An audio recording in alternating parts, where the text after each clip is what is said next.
Anatole by Eve Titus. Pictures by Paul Galdone.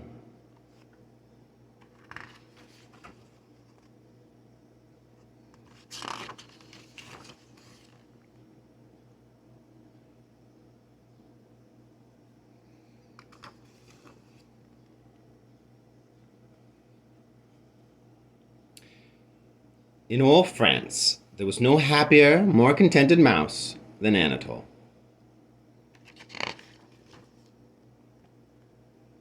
He lived in a small mouse village near Paris.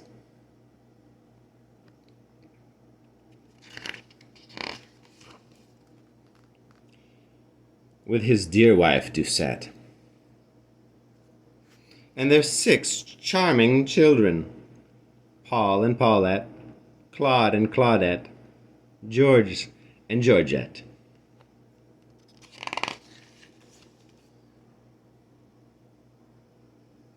Every evening as the sky darkened, the husbands and fathers bicycled along the boulevard towards Paris to find food for their families. Once arrived, they entered people's houses through secret passageways, known only to themselves. Anatole's partner was usually Gaston.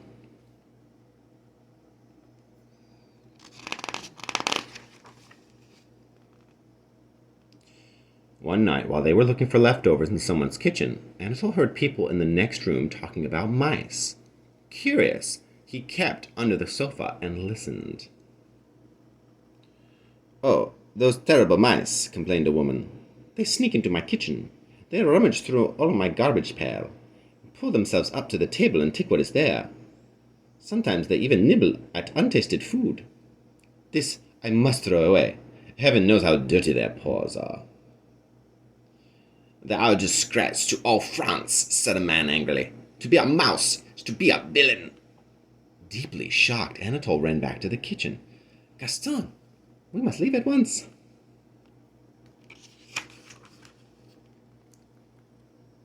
On the way home, Anatole, greatly upset, told his friend what had happened.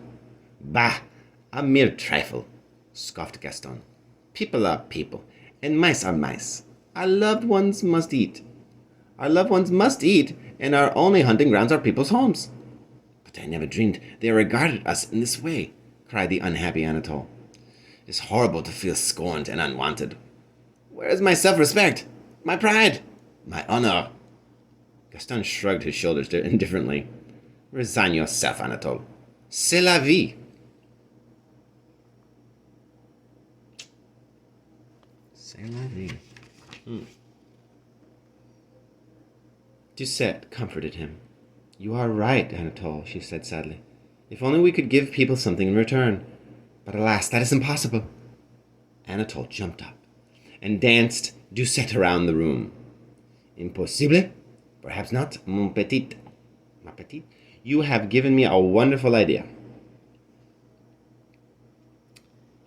He sat down at the typewriter and typed 30 or 40 signs that said, "Extra specially good, specially good, good, not so good, no good." Then he stuck a long pin through each sign and put them all away carefully in his briefcase.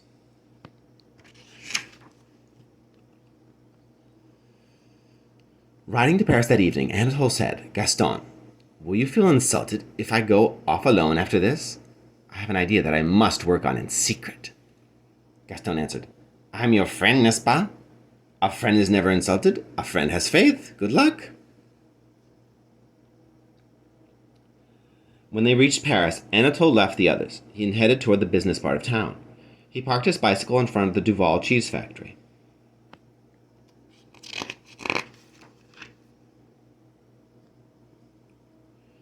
He squeezed his small mouse body easily under the door, not forgetting his briefcase. How heavenly it smelled inside! His sensitive nose sniffed many delicious cheeses. Camembert, Port Salut, Bleu, Saint Marcelin, Roquefort, Brie. "Well," thought Anatole, "I mustn't stand here sniffing all night. There's work to be done." He hurried down one dark passageway after another until he found what he was looking for: the cheese tasting room. It was dimly lit, filled with long wooden tables. On them stood great mounds of cheese, all shapes and sizes.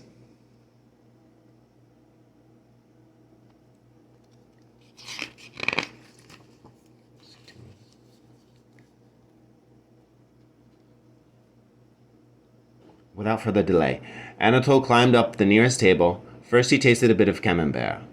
Couldn't be better. He opened his briefcase, took out an extra specially good sign, and pinned it on the cheese. The next one tasted much too sharp. He used a not-so-good sign and wrote something on it in pencil. Up and down the long rows of cheeses went Anatole for hours and hours, sniffing and tasting, and pinning on signs. Not creamy enough. Add more goat's milk. Another pinch of salt. No good. Throw it away. Less black pepper, Anatole. Anatole. Especially good, Anatole. Needs more grated onion. Add some more orange peel. Very nice. At last his work was finished. Voila! Now the Duval factory will learn a thing or two. Mice are known everywhere as the world's best judges of cheese. And as for myself, I shall bring some home proudly, for I have honorably earned it.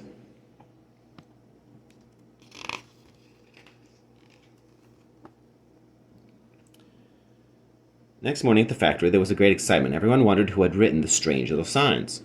In marched Monsieur Duval himself. We'll soon see how much this Anatole knows about cheese. He tasted some Roquefort. Touché, Anatole is right. This does need more orange peel. Now listen, all of you. Business has been not too good lately. We'll try making cheese Anatole's way and see what happens. Every night Anatole left more of his little signs, and every day the cheese workers made more changes. Soon business began to boom. The people of France demanded Duval cheese or no cheese at all. Orders poured in so fast that Monsieur Duval enlarged his factory and gave everybody a raise in salary. But he couldn't discover who was leaving the signs.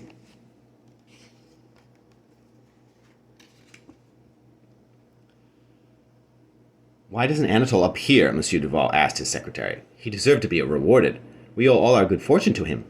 He wrote a little note, begging to meet Anatole, but Anatole wrote back that he preferred to remain unknown. Monsieur Duval even had every employee named Anatole come to his office for questioning. But each one denied that he had left the signs. It was no use. The secret remained a secret.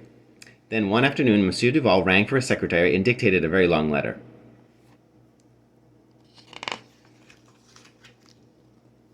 That night, Anatole found the letter. Duval, le meilleur fromage du monde. My dear Anatole, this letter comes to thank you for all you have done. Our success is due entirely to your wonderful work. I am most anxious to meet you in person, but since you prefer to remain unknown, I shall respect your secret. Whoever you are, it is clear that you love cheese greatly. Please help yourself to all the cheese you like, as often as you like. Every night there will be some good French bread left here for you, and chocolate eclairs, and other dainties. How I wish I could reward you more richly. Anatole, we salute you. From now on we shall think of you fondly as first vice president in charge of cheese tasting. Remember, you are always welcome here. With every good wish for your happiness, your friend, Henri Duval. When Doucette saw the letter, she said, No more snooping around in strange people's houses for you. That's finished forever. You are the smartest mouse in the world.